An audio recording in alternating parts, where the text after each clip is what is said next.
क्या कहेंगे उदयपुर जैसे खूबसूरत शहर में? देखिए, उदयपुर पहले भी आया हूँ मैं, और पूरा भारत ही खूबसूरत है, लेकिन उसमें झीलों की नगरी जिसे कहा गया है वो उदयपुर है। और यहाँ पर शाम प्रेमियों का अथाह प्रेम है, और क्योंकि हम भक्ति जगत से आते हैं तो लोग बड़ा प्यार करते हैं, उसी प्यार के कारण हम आज उदयपुर आए हैं। शाम प्रेमियों का प्रेम है। आप जब भजन गाते हैं तो एक किस तरह की भावनाएं मन में जागृत हो जाती है भगवान की?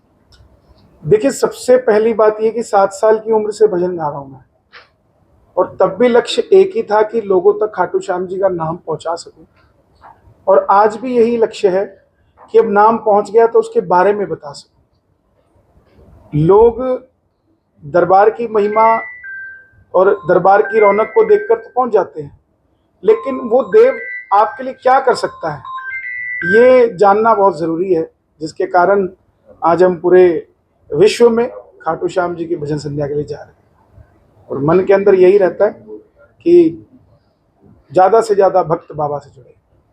एक नया भजन भी आपका आ रहा है, तो चर्चा है उसकी, क्या है थोड़ा तो भी? देखिए, काफी सारे भजन हैं। अभी खाटू श्याम जी का जन्मदिन आ रहा है, जिसे लोग पाटोत्सव भी कहते हैं, जो कि 12 नवंबर को है। उसको लेकर भी काफी चर्चा है, जिसका शीर्षक हम रख रहे हैं हैप्पी बर्थडे सेठ जी। और एक भजन हमारा आ रहा है हिंदुत्व के लिए, बटेंगे तो कटेंगे, उसकी भी बहुत चर्चा है। क्योंकि भजन गाना सिर्फ एक पैसा कमाना या शोहरत कमाने का जरिया नहीं होना चाहिए। अगर हम भजन गा रहे हैं तो सनातनी है तभी गा रहे हैं, सनातनी भी जुड़े रहें और सनातन भी आगे बढ़े, उसको लेकर कार्यों को करते रहना चाहिए।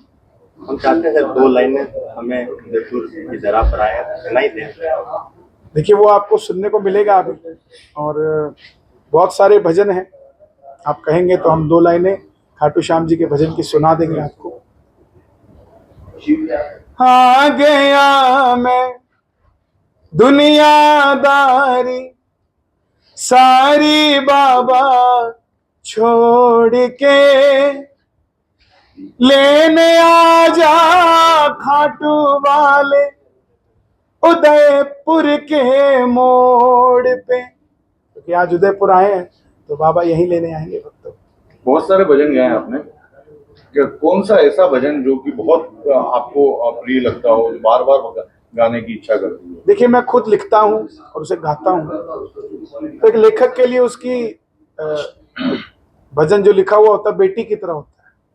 और अगर एक बाप के 4 बेटियां, तो कोई ये नहीं कह सकता कि ये वाली बेटी मुझे ज्यादा प्रिय है, ये ज्यादा प्रिय है। मेरे लिए सारे भजन बड़े प्रिय हैं, और मेरे लिए सौभाग्य की बात है कि मेरे पास कोई ऐसी तालीम नहीं सीखी मैंने गाने की ना लिखने की।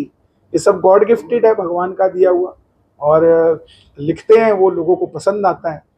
खासकर बच्चे जो हैं छोटे छोटे, वो बड़ा पसंद करते हैं। जी, अभी हरियाणा के चुनाव हुए हैं, परिणाम भारतीय जनता पार्टी के पक्ष में आया। आपको लगता है कि जो पहले जो आप बहुत जल्दबाजी में जो निर्णय लेने वाले थे वो गलत हो जाता आपका निर्णय? देखिए, जब आदमी किसी स्तर पे होता है ना, तो आम जनता तक वो बात पहुंच नहीं पाती जो जिसके लिए कार्य किया जाता है। इसको अगर आप ध्यान लगाकर देखें तो हर वक्त हर समय नहीं होता कुछ बातों को बोलने का।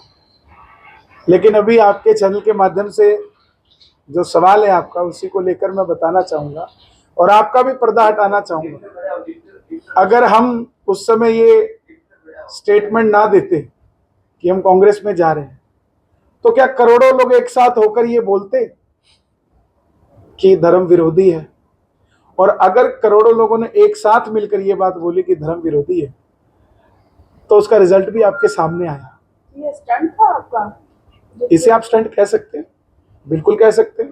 और भगवे को लहराने के लिए हमें कुछ भी करना पड़े, हम तो जान दे दें। स्टंट तो बहुत छोटी चीज है।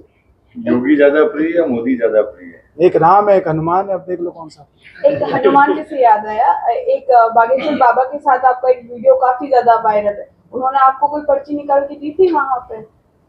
देखिए, मैं मेरे खाटू श्याम जी को मानता हूँ, बालाजी को मानता हूँ। बागेश्वर महाराज जी में मेरी आस्था है, सनातन के लिए बहुत कार्य कर रहे हैं। बात रही पर्ची की, तो कोई दुखी होगा वही तो पर्ची निकलवाएगा।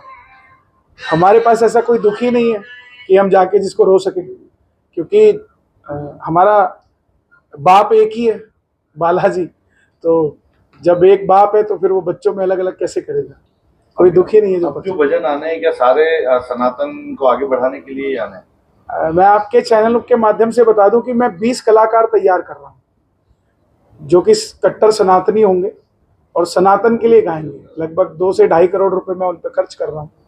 आने वाले 2 सालों के अंदर आपको इतने गाने मिलेंगे सनातन के जी कि लोग कान बंद करना शुरू कर देंगे, लेकिन गाने खत्म नहीं होंगे। लोग तो कंपटीशन बढ़ाना ही नहीं चाहते हैं। नहीं, लोग कंपटीशन ना बढ़ाना चाहिए, कंपटीशन का मसला ही नहीं है। आजकल सनातन में विडंबना यही हो गई है कि एक बाबा चाहता है कि दूसरा बाबा कैसे बढ़ेगा, दूसरा सोचता है कि मैं कैसे बढ़ूं। एक गायक कहता है कि मैंने ये गा दिया, दूसरा कहता है मैंने ये गा दिया।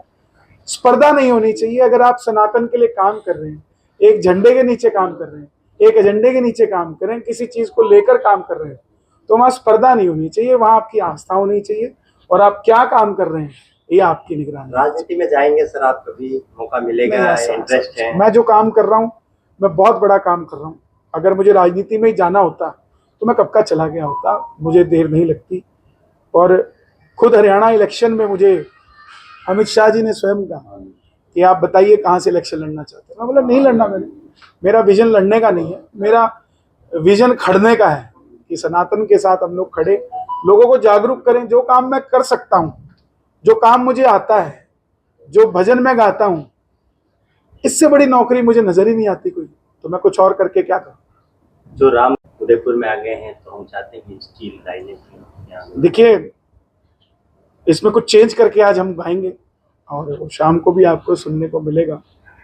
और 2 लाइन सुना देता हूं मैं। जो राम को लाए हैं हम उनको लाएंगे, जो राम को लाए हैं हम उनको लाएंगे। भारत में फिर से हम भगवा लहराएंगे, भारत में फिर से हम भगवा लहराएंगे। खाटू को सजाया है, सालासर भी सजाएंगे, रामदेवरा सजाएंगे, झुंझुनू भी सजाएंगे, कश्मीर सजाया है, पीओके भी सजाएंगे। जो राम को लाए हैं हम उनको लाएंगे। धन्यवाद। शुक्रिया।